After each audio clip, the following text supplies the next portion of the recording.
एक बार सभी 9 ग्रह सूर्य, चंद्र, मंगल, बुध, बृहस्पति, शुक्र, शनि, राहु और केतु में बहस हो गई, कौन सबसे बड़ा है।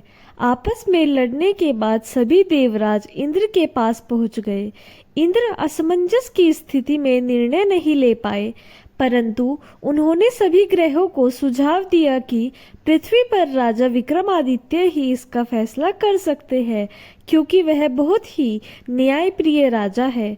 सभी पृथ्वी पर राजा विक्रमादित्य के पास पहुंच गए और अपने आने का कारण बतलाया।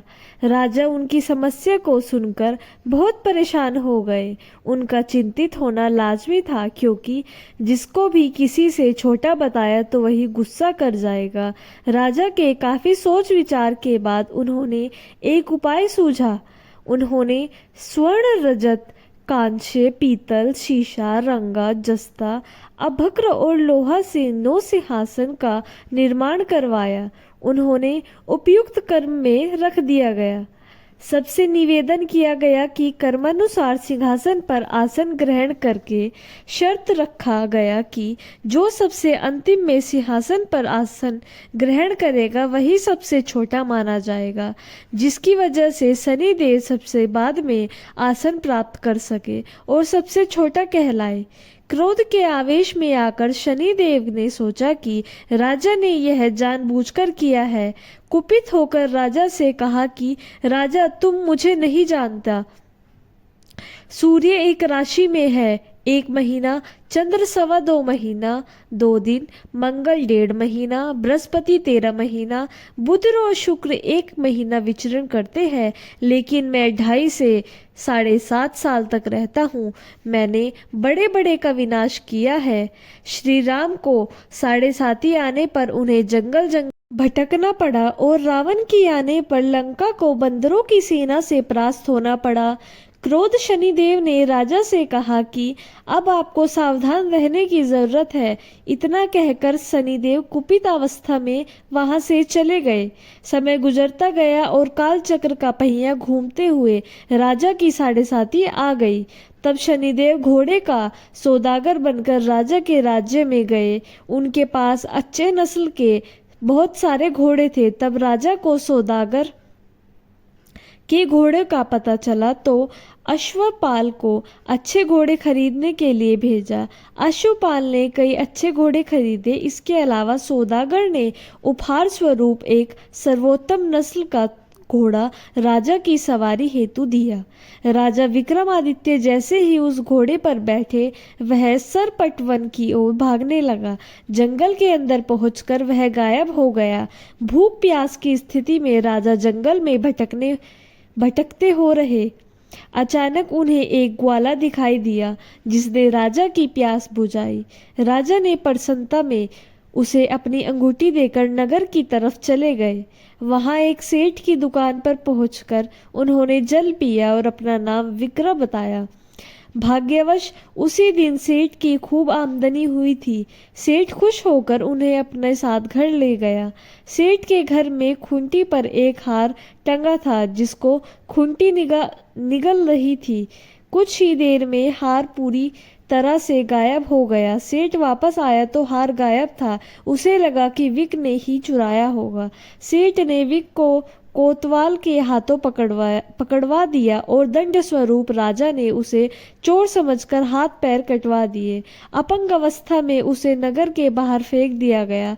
तभी वहां से एक तेली निकल रहा था, जिसको विका पर दया आ गई। उसने विका को अपनी गाड़ी में बिठा लिया। विका अपनी जीभ से बैलों को हाँकने लगा। कुछ समय पश्चात राजा की शनि दशा समाप्त हो गई। वर्षों काल आने पर विका मल्हार गाने लगा। एक नगर की राजकुमारी मन भावनी ने मल्हार सुनकर मन ही मन प्राण कर लिया कि जो भी इस राग को गा रहा है वह उसी से विवाह करेगी। उन्होंने दासियों को खोजने के लिए भेजा, परंतु वापस आकर उन सभी ने बताया कि वह एक अपंग आदमी है। राजकुमारी यह जानकर भी नहीं मानी और अगले दिन ही वह अनशन पर बैठ गई। जब लाख समझाने पर राजकुमारी नहीं मानी, तब राजा ने उस तेली को बुलवाया भेजा और विका की विवाह की तैयारी करने के लिए कहा। विका से राजकुमारी का विवाह हो गया। एक दिन विका के स्वप्न में शनिदेव ने आकर कहा कि देखा राजन, तुमने मुझे छोटा बताकर कितना दुख झेला है। राजा ने क्षमा मांगते हुए हाथ जोड़कर कहा कि हे शनिदेव, जैसा दुख मुझे दिया है किसी और को ऐसा दुख मत देना। शनिदेव इस विनती को मान गए और कहा कि मेरे व्रत और कथा से तुम्हारे सारे कष्ट दूर हो जाएंगे। जो नित्य मेरा ध्यान करेगा और चींटियों को आटा डालेगा उसकी सारी मनोकामना पूर्ण हो जाएगी। शनिदेव ने राजा को हाथ पैर भी वापस दिए। दूसरे दिन जब सुबह राजकुमारी की आंख खुली तो वह आश्चर्यचकित हो गई। विका ने मनभावनी को बतलाया कि वह उज्जैन का राजा विक्रमादित्य है। मनभावनी खुशी से फूली नहीं समा रही थी। राजा और नगरवासी सभी अत्यंत प्रसन्न हुए। सेठ ने जब यह सुना तो उनके पैरों की गिरकर क्षमा मांगने लगे। राजा ने कहा कि यह सब शनिदेव के कोप का प्रभाव था और इसमें किसी का दोष नहीं है। सेठ ने निवेदन करते हुए कहा कि मुझे शांति तभी मिलेगी जब आप मेरे घर चल भोजन करेंगे। सेठ ने कई प्रकार के व्यंजनों में राजा का सत्कार किया। जब राजा भोजन कर रहे थे तभी जो खूंटी हार निगल गई थी वही अब उसे उगल रही थी। सेठ ने अनेक मोहरे देकर राजा को धन्यवाद दिया और अपनी कन्या श्री कवरी से पानी ग्रहण का निवेदन किया। राजा ने सहर्ष स्वीकार कर लिया। राजा अपनी दोनों रानियों मनभावनी और श्री कवरी को लेकर उज्जैन नगरी लौट गए। सारे नगर में दीपमाला और खुशी मनाई। राजा ने घोषणा करते हुए कहा कि मैंने शनिदेव को छोटा बताया था, लेकिन असल में वही सर्वोपरि है। तब से सारे राज्य में शनिदेव की पूजा और कथा नियमित होने लगी। सारी प्रजा के बीच खुशी और आनंद का वातावरण बन गया। शनिदेव के व्रत की कथा को जो भी सुनता या पढ़ता है उसके सारे दुख दूर हो जाते हैं। बोलो जय शनिदेव। वीडियो अच्छा लगे तो लाइक करें, चैनल को सब्सक्राइब करें और आप सभी को राधे राधे। जय श्री राधे।